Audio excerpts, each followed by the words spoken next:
Good afternoon, everyone. My name is Jared. I'm a senior systems specialist with Unique HR. First off, I'd like to welcome you to this session of webinar training for the new portal. We're very excited to have you join us today. Our new portal will be launching in spring of 2024, and we will announce an official go live date in the upcoming weeks. Today's webinar session will be focused on payroll time entry, but we'll also have a brief introduction on logging into the portal and navigating the dashboard. This webinar, along with all future webinars, will be recorded and available for review at a later date. Please have patience with us while we edit them and get these uploaded. If you have any questions today, please use the Q&A feature. We will have a moderator who reviews and responds back to your messages. If our moderator cannot answer everything today, we will follow up with you afterwards via email. If you think of any additional questions after the webinar is over, please reach out to client relations at uniquehr.com. With that said, let's go ahead and jump into today's session on payroll time entry. And of course, the first things we need to do when accessing the portal is logging in. This is what the login screen looks like. You'll see it's very simple. There are just two fields, the username and password. I've gone ahead and pre-entered the demo information here, and you can either select login or hit enter after you type the password. Once you do so, you'll see there is two options to verify your identity here. There is the challenge questions, which you can set up, and there's also the verification code, which can be sent to either email or phone number. I'm going to go ahead here and enter the security question answer and continue. You'll see a quick disclaimer here upon logging in, if you have any. Once you agree, you are now at the dashboard. There are a few things I do want to cover regarding the dashboard and navigation before we jump into the time entry portion. So first things first, all navigation, or not all, but the majority of your navigation will be done on the left-hand side over here. This is the navigation menu. You'll see different options: home, employee, global search, employee. Any ones that have little arrows here or carrots, you can select and expand for further options. Anytime you're in a different section of the portal and you want to return home to this dashboard, you can either select the home option here at the top of the navigation menu, or there's also the home icon up here at the top right-hand section. Another thing I'd like to point out is, of course, the actual content of the dashboard here. Each one of these little sections contain different pieces of information, and these little sections are actually called widgets. You do have customization available for your widgets. You can grab them and drag them around how you so please. You can also toggle some off or turn some on if you don't have them all on. For example, if I click on the little three dots here on this one, you can select to not display it. In doing so, you're of course customizing your dashboard here. Now, if you have any that aren't displaying that you would like to display, you can add them to the dashboard here via this little green button here at the top of the dashboard. If you actually hover over the question mark, it tells you what each of these buttons do. So this is the add button. If I click on it, you'll see available widgets. Here, of course, is the one that I just removed. So if I wanted to add that back, all I'd have to do is click it. I'm not going to add that back just yet because I do want to show you some other things here on the dashboard. So to go in order, we have the second button here, which is the save button. Again, if you hover over the question mark, it tells you what it does. This is just to save your layout. If you have made any adjustments to your dashboard here and you want that to be the default layout for you, you can select save. The third option is to compress grid.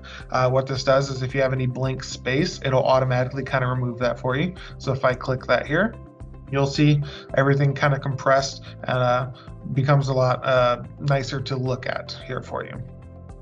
And then this last icon here is the reset icon. What this does is, if you were to click on it, it reverts the dashboard to the default layout, what it was when I first showed you here. So if I go ahead and click on this, it'll give you a warning saying any saved layouts you have maybe or will be deleted. Are you sure you want to reset? You click confirm, and it takes us right back to where we started here. A couple other things I do want to point out about the home page and dashboard here is the help section up here. It's the little question mark with the drop down. You'll see there is a section called help documents. If you click on this section, it does take you to a landing page which has several detailed instructions and guides on different parts of the payroll process provided by the website vendor themselves, so they will always be up to date and accurate. So very useful there in terms of payroll. The next one over is the multi-company access section here. So you'll see this has the demo client number and the demo client name. Of course, for yours, it will display your client number and your client name. If you have multiple clients with us and you have different IDs that you need to log into to view your different companies, that is where this change company feature comes into play. If you select that there, you'll have multiple options here if you do have access to that. And it's as simple as clicking on the one you want to access and then selecting OK, and it will take you to the dashboard for that company. There is the contacts page here, where if you click on this, it will take you to a brief little page here that shows your direct unique HR contact information. It has their direct email, addresses, as well as our office number. If you're ever unable to get a hold of one of your direct contacts, somebody else will be more than happy to get on the phone and assist you. So I'm going to go back home here. Here at the top right is the user ID and customization. So for here, we're logged in as demo client. You select that. You can go to the settings option here. This is where you can toggle if you want to see receive text verification alerts, email alerts. You can change your password and, of course, adjust your challenge questions. If you make any changes, be sure to select the save icon in the bottom right. I go back home here. And one last thing I do want to touch on before we jump into the payroll section is our search functionality over here on the left-hand side. This is for anybody who doesn't know how to get to a certain portion of the portal, but they do know what they're looking for. So for example, I'm looking for payroll. If I start typing payroll here, it will show me all the different areas I can go to containing those keywords. On the right-hand side, it'll tell you what kind of a page it is. If it's just a page in the portal, it's page. And of course, it can take you directly to reports as well. So that is useful if you ever want to navigate and you can't remember how to get there using the navigation menu.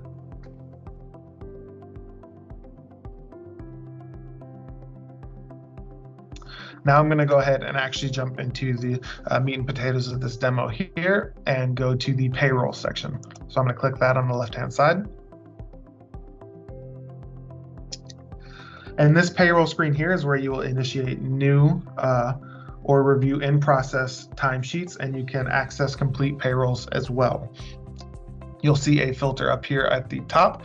You can choose to filter by year, and you can also choose the type of timesheet you're looking at. You can toggle to all, in process, or complete.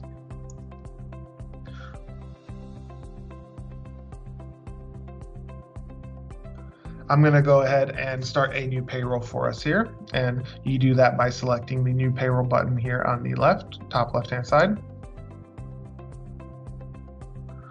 Once you do that, there are a few things we have to look at before we actually start the payroll. First and foremost is the payroll type. We have three options here.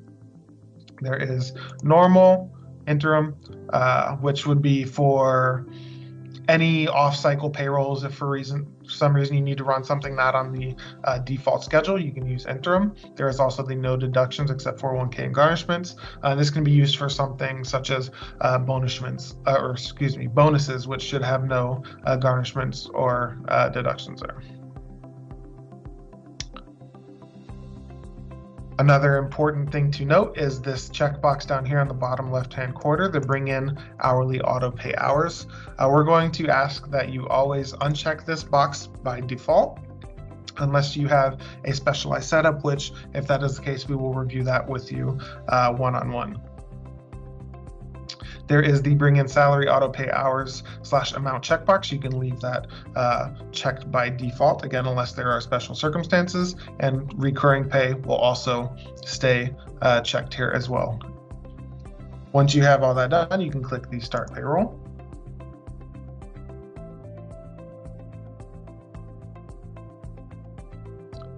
And here the timesheet loads. There are a few things I want to go over regarding the layout before we get to the actual entry part. First, you'll notice that we have, of course, the different columns here going over different parts of the timesheet entry. Standard employee name, we have regular hours, which this is where all hourly regular employee hours will be entered here. We have OT hours for any hours that exceed the normal regular hours. We have the bonus column here, which you'll notice has a little $sign, and this just indicates that it is an amount of dollars instead of an amount of hours here. There is the PTO column. We have our pay rate column here. There is the other pay column, which has multiple options we can select as far as choosing other types of pay. You'll see it as a drop down here, which we will go over all of the options in a moment here. And then the other hours, which this is where the hours will go for other pay types that require hours. And then there's the other amount column, the last one here, which will contain any amounts for other pay types that are not hours based. So something such as reimbursement. Another thing you can do on the timesheet here is up at the top left drop-down box. You can filter the timesheet employees, and it goes by different pay types. So if, for example, you only wanted to view salary employees, you could select salary in this drop-down, and it will filter to show only the salary type employees. I'm going to go ahead and switch back to the all other pay here to make sure that everybody is showing. We also have the options drop down here, and there's a useful option here called Add Employee. This is something that's probably not going to be used all that often, but it's great to have. An example would be if you started a timesheet at the beginning of a pay period, and somebody was hired and added to the employee list after that timesheet was already opened. If they do need to be on this timesheet, they can be added by using this button here.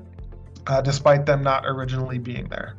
You'll also see there's an upload time option, which we'll go into in further detail in future webinars.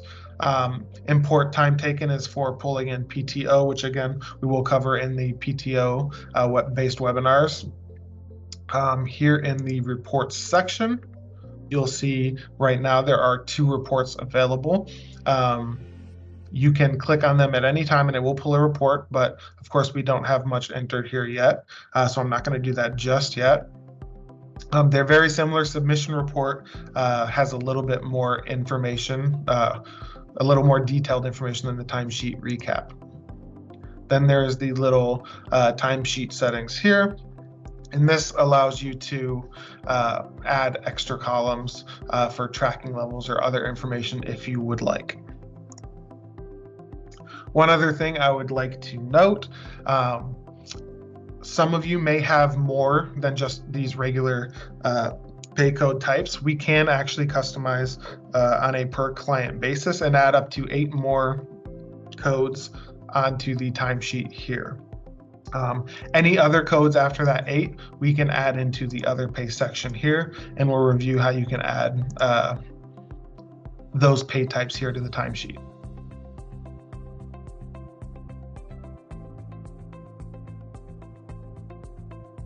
One last thing to cover before I start entering time here. You'll notice there are a few different employees highlighted in different colors. It's providing information for you. So just to review really quick, for example, this blue employee here, excuse me, this purple employee here is a new hire, and it will be their first check. The yellow indicates employee status has been marked as a leave of absence. 1 year not seeing here is green, which indicates that the employee has a future pay rate change that fell into this pay period, and it indicates that there is a rate change that will happen. And of course, there is red here as well, which indicates that the employee has been marked as terminated, and it could be their last check. Now I'm actually going to go ahead and jump into entering hours here. Now for an hourly regular employee, we're going to just go through kind of a bog standard practice here, and we'll do 40 hours for the regular hours. This is a weekly timesheet. For overtime hours, let's say they worked 2 hours. It's as simple as entering that amount there. Again, you'll notice you can either click onto the next one, or as I do here, I'm just going to hit tab and it will go to the next column. If there was a bonus amount here, it could be entered as well.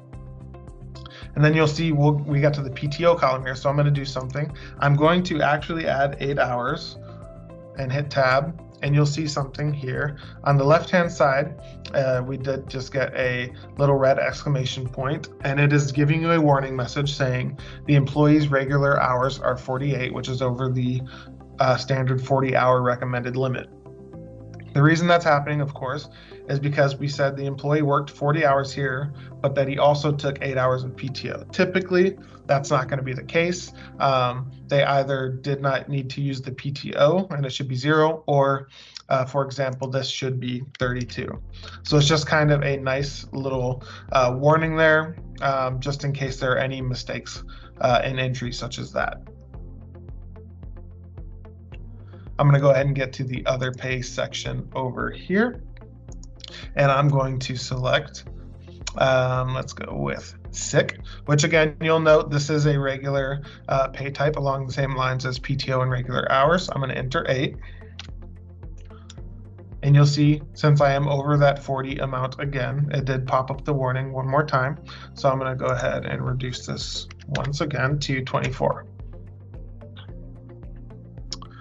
Now there is basically all of the lines filled in here except for bonus. But let's say that there is another section of other pay that needed to be added. What you can do is select the little blue add line icon here.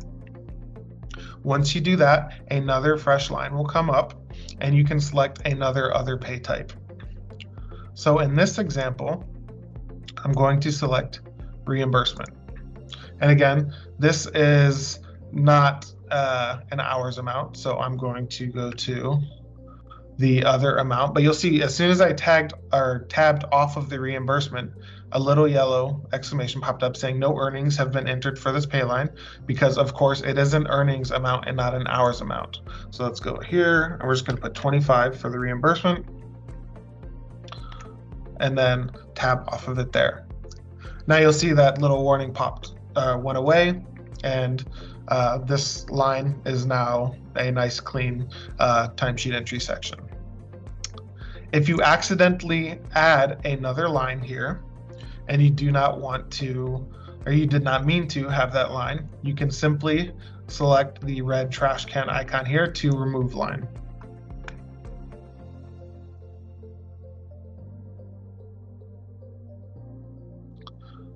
One other thing that I would like to point out on this employee here, there are these little down arrows that you can select and expand a line on. So for example, if I selected that, it shows you the different details on that line entry.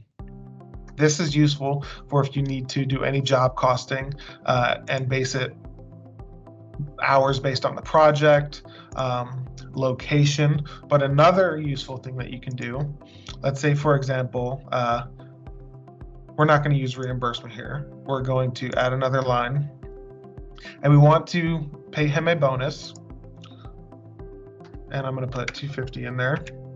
And you may be asking why I didn't just enter it here. It could be entered there, but I'm going to expand this line here, and you'll see the check number option. we have the option to actually change the check number on a byline basis. So, for example, in this example, we're paying him $250 and I selected check number 2. Some of you may be interested in doing this if you want to pay out a bonus and you don't want it to be on the same check number, maybe because you want it to go to a paper check so that you can give it to him personally, or a different direct deposit. You can do that by selecting the different check number 2 here. And it doesn't have to just be for bonus. I just use that as an example. I'd also like to point out, of course, each employee has the option to expand their lines. You can expand them all at once by going to the very top employee section here and expanding. I typically wouldn't suggest this because it does become a lot to look at when you're entering, but it is an option available, or you can again go one by one.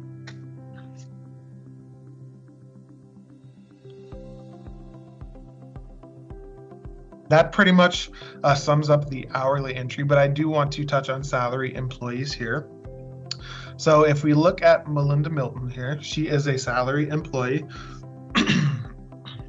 You'll notice I did not enter these 40 hours. They did come in automatically due to us checking the auto salary hours in the beginning when we created the timesheet. But you'll notice a unique little icon here that if we click on this, what this actually is the salary split.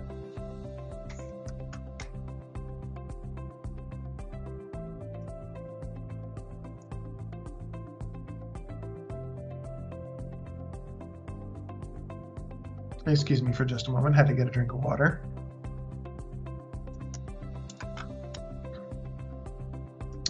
In this salary split here, this is useful for allocating the salary hours to the proper pay types. So for example, I selected salary split. You'll see the total remaining hours available to split up here on the left and the total amount here at the top on the right. So let's say we want to allocate 8 hours to PTO. We would do that here. So you'll notice once I added that, the remaining amount that I'm able to split is now 32, or amount of hours and the amount of dollars here as well. So I can add 8 more, let's say to sick. And then once you have everything set and allocated to the pay types you'd like, you can choose the split hours option here, and it allocates those hours for you. So you'll see it did add the line for sick, and it did add the 8 PTO hours here, and the total amount of regular salary hours was reduced to the appropriate amount. Anytime you're dealing with salary employees and allocating hours like that, you do want to use the salary split button. I'm just going to show you, for example, on the next employee, Roger Reynolds here. You'll see they have 40 salary hours. If I just entered 8 hours into the PTO column there and tabbed over, you'll see it did not reduce the default salary amount. So you always do want to make sure that you're using the salary split option for salary employees if you're allocating the hours to a different pay type. If it's just the regular 40 salary hours there, then you're pretty much good to go.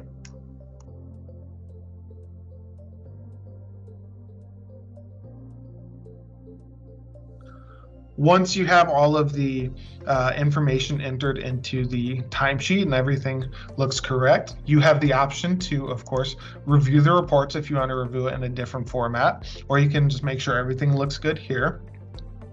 And then you would go through the submission process.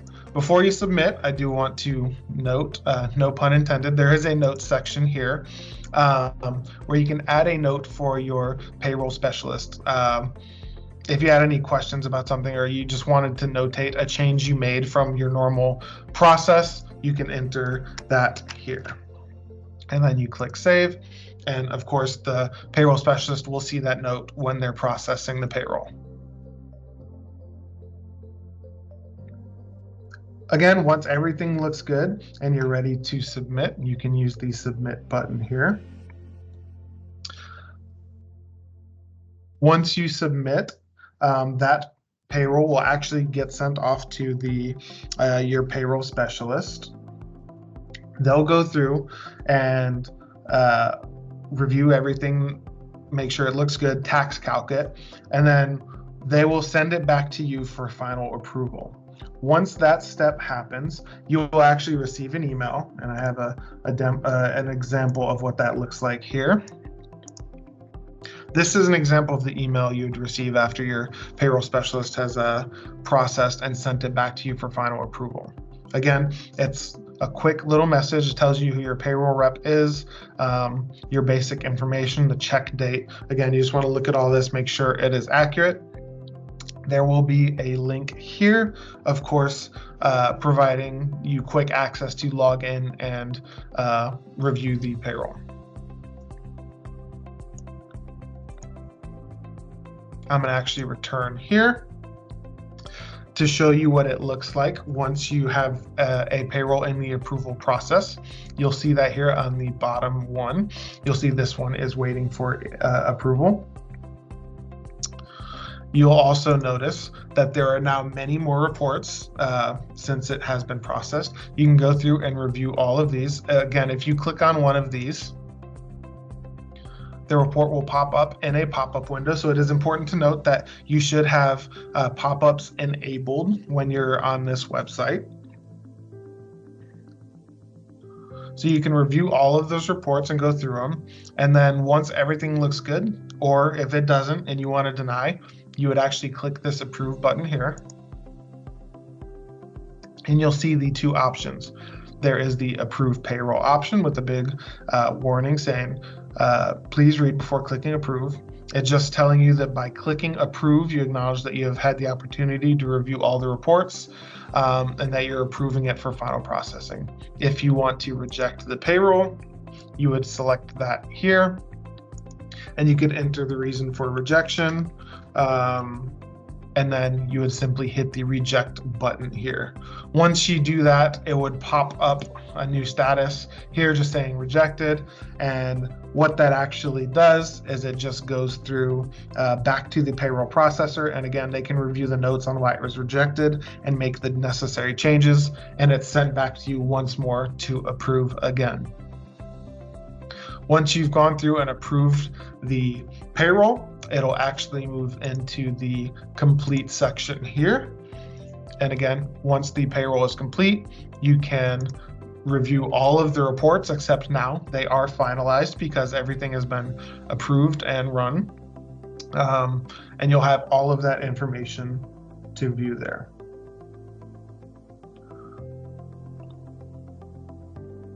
And with that, really the process is complete until your next payroll run. Overall, that was a high-level look at the whole process of time entry in our new portal. Again, I ask that if you have any questions that weren't answered in our Q&A feature already, or if you think of any in the future now that this webinar is concluding, please email us at clientrelations@uniquehr.com. From everyone here at Unique, thank you for joining us today and have a good one.